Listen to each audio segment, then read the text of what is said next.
Hey guys, Ike here from Mike'sOutdoors.com. I'm here today to talk to you guys about getting ready for season. Getting ready for season, what I specifically want to talk to you about is how to practice for season. I'm guilty of it. I know a lot of other people that are guilty of it as well. A lot of people that I know, and I've done it in the past, go out, they shoot at 20, 30 yards, they shoot off the ground, and they shoot at a deer that's broadside, or they shoot a target like what's behind me, a paper target or something like that. And that's pretty much all they do. You know, I've been hunting for 20, 25 years now, and that's actually my 25th season coming up, but over that amount of time, I've learned that deer don't hardly ever give you a straight-on broadside shot. You know, they don't just come out at 25 yards or 20 yards and give you a straight broadside shot. Almost never. So, the way I practice is, and this is assuming that your bow is sighted in, it's tuned, it's ready to go for hunting. When I'm sighting my bow in, I actually don't use a 3D target. When I'm sighting my bow in, I use something like this Champion X-ray target behind me. This is actually made for rifles, but I like it because it's got the little triangles on it, and I can actually, when I'm sighting my bow in, I actually am sighting it in on that triangle. And at 20 yards, I should be able to put a 2-inch group up. 30 yards, I should be able to put a 3-inch group up. So at 20 yards, I should basically have every one of my arrows in that triangle. And when I can do that, I know my bow is sighted in, and I know it's tuned. This, for sighting my bow in, is just too much of a general area.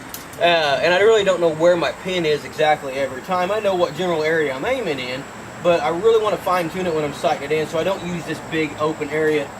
I might use this, but I'd put a little stick-on target, adhesive target on there, something like that. So for generally, I use something like this target back here, or something like one of these targets up here, where I'm really aiming for a specific spot when I'm sighting my bow in. And once my bow is sighted in and it's tuned and I'm getting ready for season, that's what we're talking about here today, is we are tuned, we are ready to go, and season is actually in about 4 days for me. So I like to shoot a 3D deer.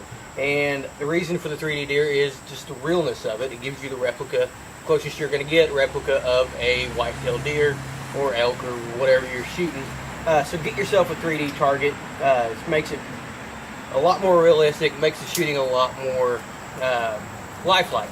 Now, if you're like me and you can't move the target around, you're pretty much stuck to one corridor. I basically have my driveway to shoot, and that's it. This is what I do. If you can, move the target around. If you can set up a tree stand, set yourself up a tree stand.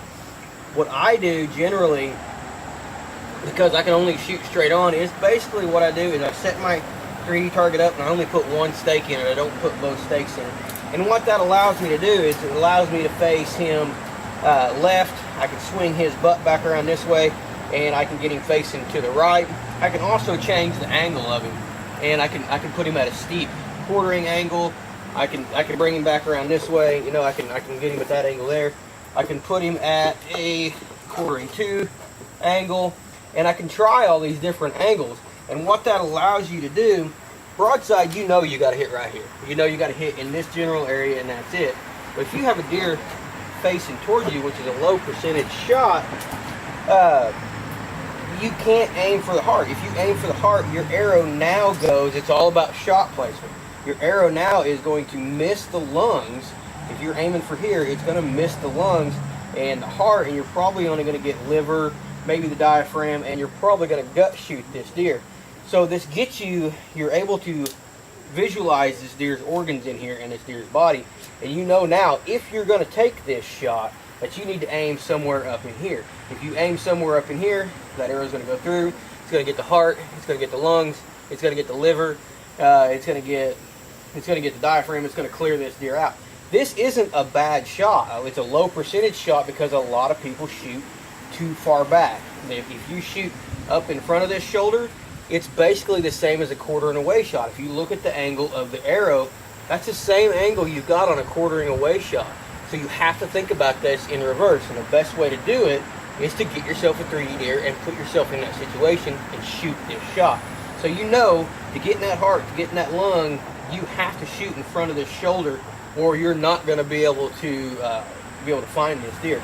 Same way if this deer is facing, now you'll see what I'm talking about here, if this deer is facing away from you at that angle, which is the angle that I prefer, You don't want to aim up here, because if you do, you're probably going to miss the liver, or you're probably going to miss the lungs and the heart. You're probably just going to get muscle, and that's going to be a very, very low percentage shot. What you're going to want to do now is you're actually going to want to probably gut shoot this deer at that angle. I'm looking at where I shoot from, which is just to my left of the camera.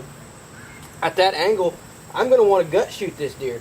If I shoot it in here behind this last rib, that arrow is going to go through, and it's going to take out the diaphragm, the liver, the lungs, the heart. I mean, it's going to clear this deer out. And if you see now, that is the reverse of the shot that we talked about a second ago. So that's how I practice for deer season coming up. I got my bow sighted in, I got it tuned, I got everything set and ready to go. I do shoot some broadside stuff because there is the off chance that it's going to happen. But for the most part, I move this deer around in several different angles. If you can get up in a tree stand, get up in a tree stand. I unfortunately cannot, but luckily I've got enough experience that I know when I get in a tree stand what I need to do. So it's not as critical for me, but if you can get in a tree stand, get in a tree stand, shoot out of the tree stand. If you can get in a ground blind, set your ground blind up and shoot in the ground blind. First time I ever drew back on a deer in a ground blind, I messed up because I didn't realize my cam was hitting the top of the ground blind. So get yourself a 3D deer, move it at different angles, shoot odd yardages. I shoot 20 yards when I'm sighting my bow in, 30 yards when I'm sighting it in, and then I hardly ever shoot any straight yardages after that. Generally after that I'll start shooting 22 yards, 25 yards, 28 yards, 32 yards, 37 yards, out to about 45 yards. So shoot at different angles, shoot at different yardages, shoot up in the tree stand, shoot out of a ground blind, shoot sitting down, shoot standing up. There's several times when I've had deer come on me, and I was actually sitting on my butt and the deer was right underneath me, and I didn't even realize it. The big 8-point that I killed last year, I shot him sitting down. And the reason was because he came in, and when he came in, he was underneath me when I realized he was there. And what happened is I reached around, grabbed my bow, trying to sneak around and grab it. And what I did, he turned and ran, and he actually stopped and looked back when I bleated at him. And by that time, I was at full draw, but I didn't have the chance to stand up. I actually stood up, or sat down and shot that deer. And he was I shot that deer at a hard quartering away angle. He was actually at about this angle right here to me.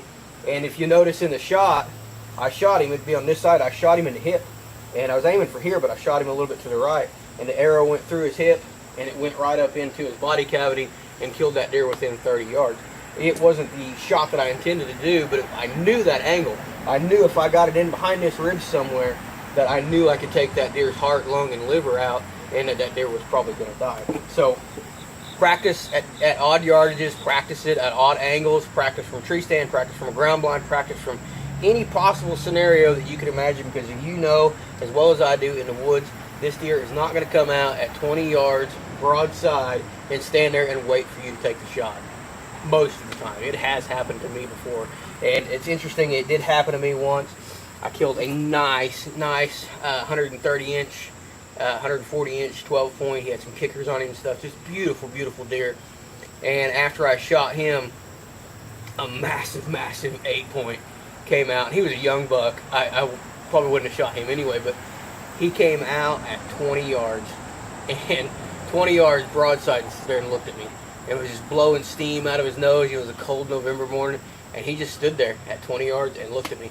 And I had time to pull an arrow out of my quiver, knock it, and think about it. And I knew that I was going to let that deer go, but 20 yards broadside, standing there looking at me for a good solid 2.5 minutes. So it does happen, but don't count on it happening, because the percentages of that happening are usually pretty low. So practice it, all the weird things that you could possibly imagine. Sitting on your butt, sitting in a chair, sitting in a tree stand, sitting in ground blind, and get ready for season that way. So that's how I practice, and if you do these things, it'll help you out in the field. So appreciate you guys watching these videos. Be sure to check out our partner, Full Draw on Addiction, for some cool hats and t-shirts, and they have a new line of ladies wear, so be sure to check that out. Please be sure to like, subscribe, and share these videos, and please follow us on Facebook and Instagram under Ike's Outdoors. Appreciate you guys watching.